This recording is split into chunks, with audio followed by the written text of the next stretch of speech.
बिस्मिल्लाहिर्रहमानिर्रहीम। आज का जो हमारा टॉपिक है वो है रिग्रेशन पे। तो सबसे पहले जो एमसीक्यूज़ है रिग्रेशन का, जो डेट के एमसीक्यूज़ होते हैं मैं अक्सर डिस्कस करती हूँ साथ के साथ। तो सबसे पहले इसका एमसीक्यूज़ है कि जो रिग्रेशन है किसने इंट्रोड्यूस करवाया था। तो ये एक इंग्लिश बायोमेट्रिशियन था, सर फ्रांसिस गैल्टन। 1822 से 1911 तक इसने जो है बेसिकली जो है रिग्रेशन को इंट्रोड्यूस करवाया था। इसके बाद बहुत सारे लोगों ने जो है इसके ऊपर वर्क किया, लेकिन जो फर्स्ट इंट्रोड्यूस जिसने करवाया था वो यही पर्सन थे।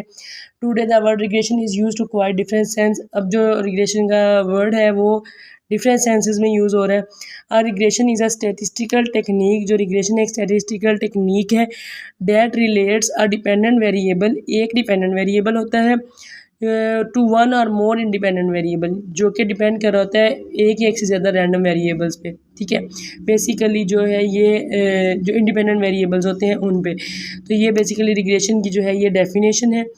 अच्छा, दो टाइप्स हैं हमारे पास, two basic types of regression. एक है सिंपल रिग्रेशन, एक है मल्टीपल रिग्रेशन। अब सिंपल रिग्रेशन क्या होती है? It is use one independent variable, यानी कि सिर्फ एक इंडिपेंडेंट वेरिएबल होता है, एक ही डिपेंडेंट वेरिएबल होता है। इन विच ओनली वन एक्स जो है इंडिपेंडेंट वेरिएबल, जो आई वी है ये इंडिपेंडेंट वेरिएबल को लिखा हुआ है, एंड ओनली वाई जो होता है वो डिपेंडेंट वेरिएबल होता है।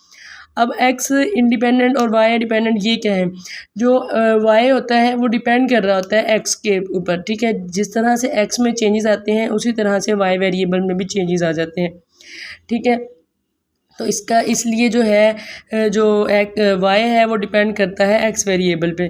तो मल्टीपल लीनियर रिग्रेशन क्या होती है? इट इज़ यूज टू और मोर इंडिपेंडेंट वेरिएबल्स, जहाँ पर x1 x2 x3 वेरिएबल्स आ जाएं वो बेसिकली मल्टीपल रिग्रेशन होती है। जो हमारे पास सिंपल अगर सिर्फ x और y हो तो वो सिंपल लीनियर रिग्रेशन होती है। ठीक है, तो मल्टीपल रिग्रेशन में जो हमारे पास डिपेंडेंट वेरिएबल होता है यानी कि वो सिर्फ एक होता है, और जो इंडिपेंडेंट होता है वो बहुत ज़्यादा होते हैं, यानी कि x1 x2 x3 so one बहुत ज़्यादा भी हो सकते हैं मल्टीपल रिग्रेशन में।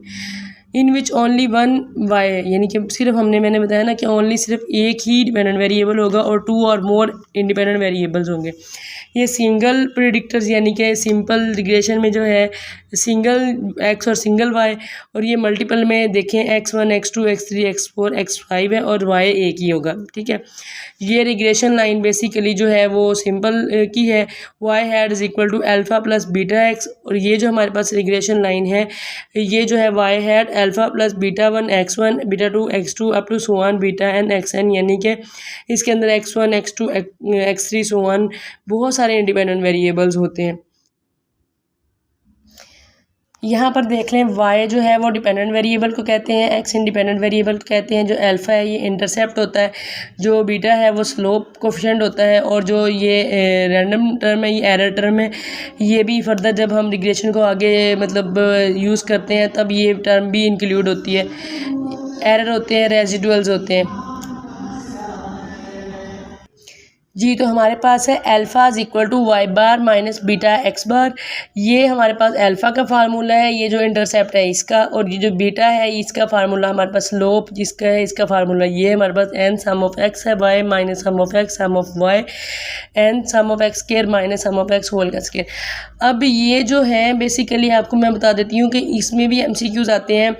जो रैंडम एरर टर्म है रिग्रेशन में वो किससे मतलब उसको डिनोट करते हैं, इंटरसेप्ट क्या होता है, स्लोप क्या होता है, ये तीनों भी एमसीक्यूज़, क्योंकि एक्स और वाई तो याद हो जाते हैं इजीली, लेकिन इसको अक्सर बच्चे जो है वो मिक्स कर देते हैं। इन फार्मूलाज पर भी एमसीक्यूज़ आते हैं और इनके फर्दर और मतलब मेथड्स भी होते हैं, इसका भी सिंपल और फार्मूलाज भी होते हैं इसको कैलकुलेट करने के लिए ये, लेकिन ये सबसे आसान फार्मूला है इसलिए मैंने इसको यूज़ किया है। अल्फ़ा को फाइंड करने के लिए भी डिफरेंट फार्मूलाज होते हैं, यानी कि आप वाई बार को खोल के लिख लो, एक्स बार को खोल के लिख लो तो फार्मूला चेंज होता है। जैसे यहाँ सम ऑफ एक्स वाई मल्टीप्लाई हो रहा है तो आप इसको डिवाइड कर दो।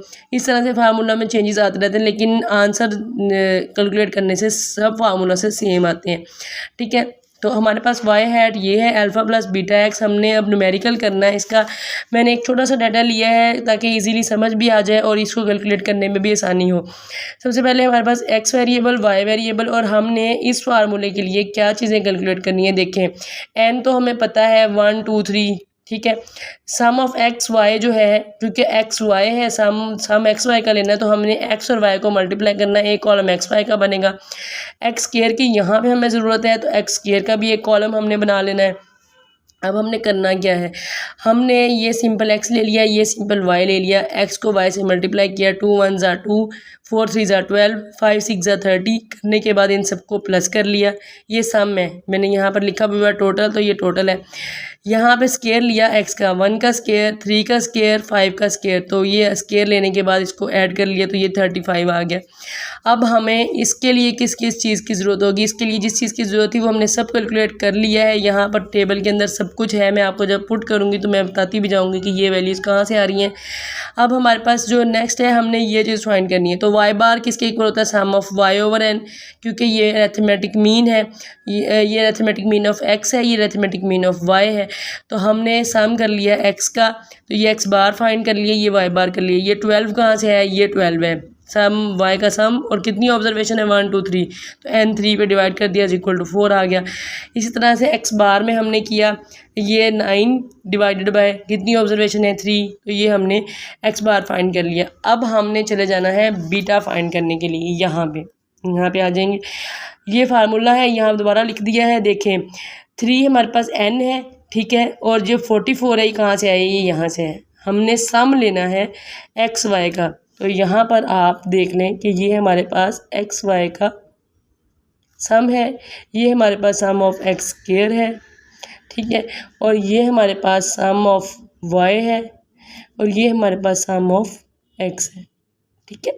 इन्हीं चीज़ों को हमने यहाँ पे प्लग करना है। देखें n sum of X Y की जगह मैंने 44 प्लग किया, बिल्कुल ठीक। उसके बाद सम ऑफ एक्स किया 9, ये देख लें, ये भी ठीक। उसके बाद 12 किया, 12 सम ऑफ वाई है, ये यहाँ प्लग कर दिया। 35 ये स्क्वायर लिया, सम ऑफ एक्स स्क्वायर, मैंने यहाँ पे इसीलिए लिखा है ताकि आपको यहाँ पुट करने में प्रॉब्लम ना हो, ठीक है, आपको समझ भी आ जाए कि ये वैल्यूज़ यहीं से प्लग हुई हुई हैं। -9 कहाँ से आया, सम ऑफ एक्स 9 के इक्वल है, सम ऑफ एक्स होल का स्क्वायर लेना है, ठीक है। तो अब हमने 3 को 44 से मल्टीप्लाई करना है, जैसे कि बोर्ड मास के तहत हम फाइंड आउट करते हैं, सेम वैसे ही आपने फाइंड करना है। जब आप इस पूरी लाइन को कैलकुलेट करेंगे तो वो भी 24 आएगा, जब नीचे वाली लाइन को कैलकुलेट करेंगे तो वो भी 24 आएगा। डिवाइड करने के बाद जो हमारे पास स्लोप कोफिशिएंट का आंसर आया है वो आया है 1। अब हमने फाइंड करना है इंटरसेप्ट जो है हमारे पास, ठीक है। तो अब ये हमने वाई बार भी फाइंड कर लिया था इसके मुताबिक, और हमने एक्स बार भी फाइंड कर लिया था। बीटा की वैल्यू हमारे पास यही वाली यूज़ होनी है, जो 1 आया है। 4 हमारे पास ये आया था वाई बार, -1 ये आया, और 3x बार हमारे पास ये आया था, ये हमने प्लग कर दिया। इसको कैलकुलेट करने के बाद इसका आंसर भी यही आया, यानी कि 1 ही आया है। इसका मतलब ये है हमारे पास जो इंटरसेप्ट है या हमारे पास जो स्लोप है वो 1 के इक्वल है। अब वाई हैड में हमने वैल्यूज़ पुट कर देनी है। Y hat is equal to, पहले अल्फ़ा की वैल्यू पुट की मैंने, अल्फ़ा की वैल्यू कितनी थी, 1 थी, 1 पुट की, plus beta X as it is लिख दिया। फिर हमने जो है बीटा की वैल्यू भी पुट की, वाई 1 + 1, क्योंकि बीटा की वैल्यू भी 1 थी और अल्फ़ा की वैल्यू भी 1 थी, तो वो प्लग करने के बाद ये हमारे पास रिग्रेशन लाइन बन गई।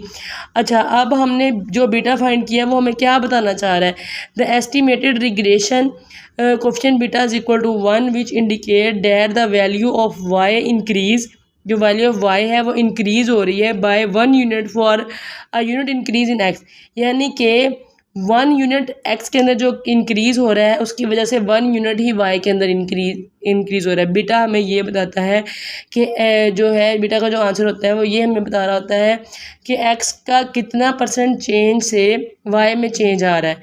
तो सिर्फ बीटा इज इक्वल टू 1 है, तो 1% चेंज से वाई में चेंज आ रहा है। तो ये हमारे पास बेसिकली जो है रिग्रेशन, जो हमने सिंपल रिग्रेशन का क्वेश्चन सॉल्व किया है। मल्टीपल रिग्रेशन के ऊपर मेरा एक लेक्चर ऑलरेडी मौजूद है, उसका लिंक मैं आपको लाजमी डिस्क्रिप्शन में दे दूंगी कि आप देख लें कि मल्टीपल रिग्रेशन कैसे सॉल्व होती है। स्टेप बाय स्टेप वो भी सॉल्व की हुई है। जब मेरे हेटेरो या मल्टी कोलिनैरिटी या किसी टॉपिक पे लेक्चर्स हैं तो उसमें सबसे पहले मल्टीपल रिग्रेशन फाइंड करने के बाद ही जो है रेजिडुअल्स निकलते हैं और हम फाइंड आउट करते हैं। तो वहाँ पर मेरी कंप्लीट वीडियो मल्टीपल रिग्रेशन पे मौजूद है कि मल्टीपल रिग्रेशन कैसे सॉल्व की जाती है।